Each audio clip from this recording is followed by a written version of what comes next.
This is the best of the week on Relevant Radio.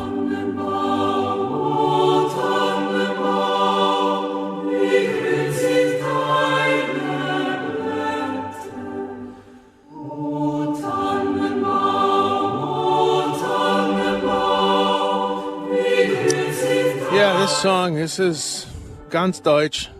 So, es macht immer die Deutsche etwas fühlen. It always makes us a little verklempt. Beautiful, Tannenbaum, which is oddly enough also the melody, the anthem of Maryland. But, oh, Maryland, my Maryland. But we don't need to go there.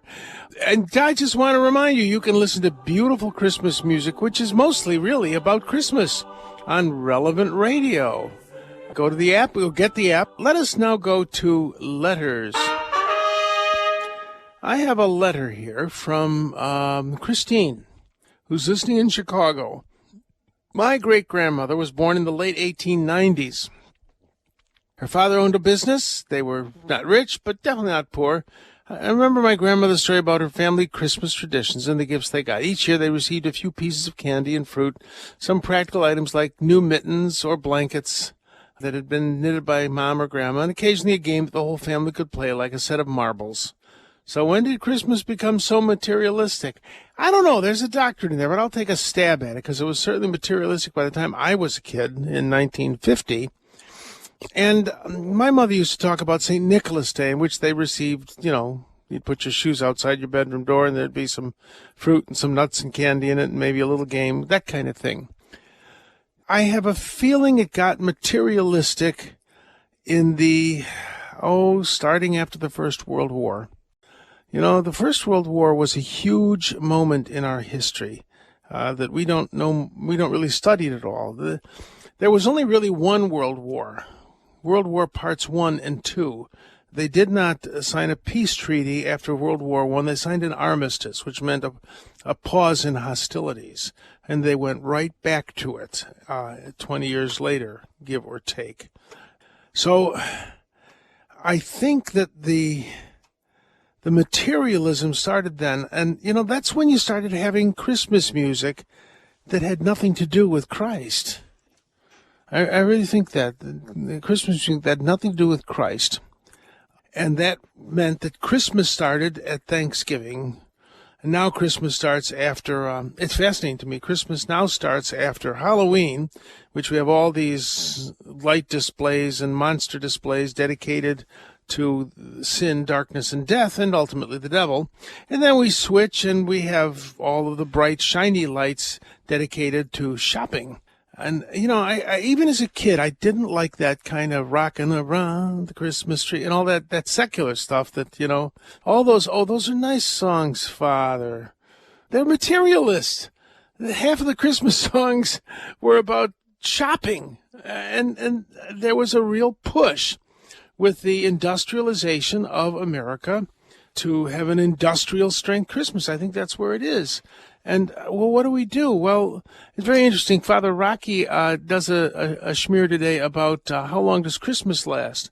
And it's really good read of his Advent inspirations. This is day 17. And really, when I was a kid, still a lot of people tried to maintain the custom of not putting up a Christmas tree till Christmas Eve, that sort of thing. The kids would get up in the morning and Christmas would have happened. And, that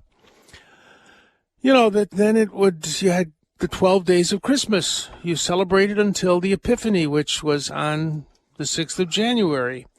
And then you were still in the Christmas season, in a sense, until the Feast of Candlemas, the Candelaria.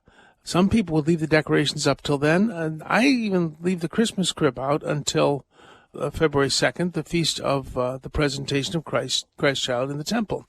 So, well, should we do that now? Should we? No, I don't think, forbidden fruit is sweetest.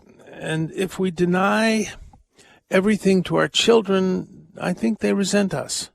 In a sense, this idea of a Christmas with abundant gifts is a battle we've lost. However, you can do things to make it spiritual. Not have Christmas parties until after Christmas. And really emphasize Advent. If you are a family with kids growing up, have an Advent wreath on the table where you eat dinner, be it in the kitchen or the dining room or both, and have as the lighting of the Advent wreath and an appropriate, very brief reading from Scripture as part of your grace before meals. Advent calendars, they're wonderful things. That a kid opens the little door and looks at the date and the picture and all that sort of thing. You can let your kids know that all of the world is shopping like crazy, but we're shopping like crazy and we're doing stuff to get ready, but it's for Christmas that we're getting ready.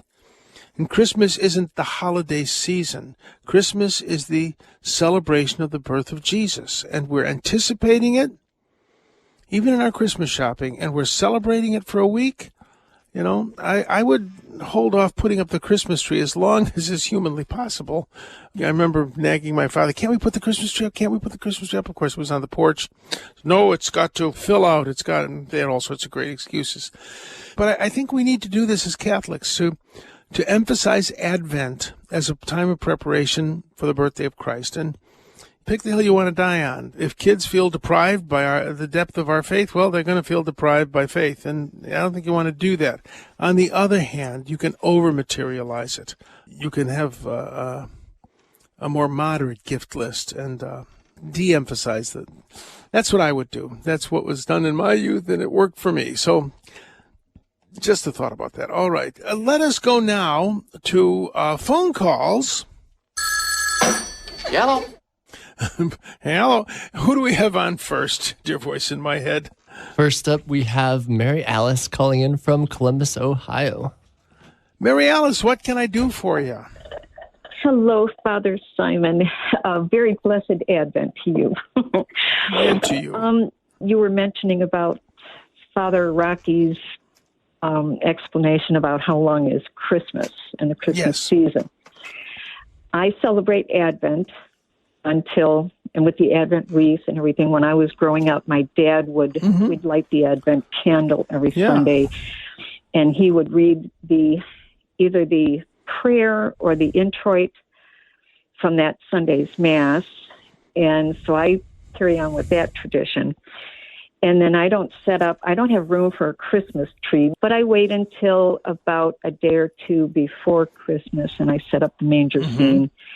And I set the three wise men off in the distance. And about every day, I move them a little closer to the manger scene and have them appear on January 6th. And then I keep everything up until February 2, Feast of the Purification of Mary. So I found it very interesting that both Father Rocky and you were talking today about how long is Christmas. I absolutely hate the commercialism. You know, with all of the Christmas stuff, even before Halloween this year here in Columbus, I was seeing all kinds of Christmas stuff. So I have a theory about that. They can't figure out how to commercialize Thanksgiving, so they just skip it.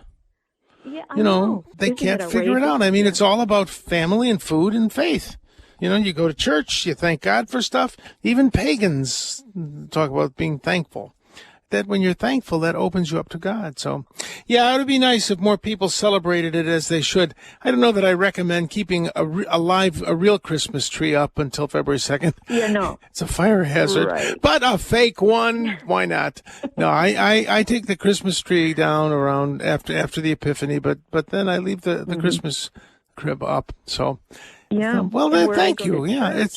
Where I go to church too, it's a more traditional church here in Columbus, run by the Dominicans, and we keep a lot of those Christmas decorations up in the crib scene and everything up until the purification of Mary. Yeah, I always did. Yeah. Well, back at you with a happy Advent. God bless you, Mary Alice, and hang in there. Father. Good to talk to you. Have a good one. This entire episode of Father Simon Says is on the Relevant Radio app. The Relevant Radio app is completely free and updated daily with fresh articles, podcasts, and prayers. Don't delay. Download the app today, and thanks for listening.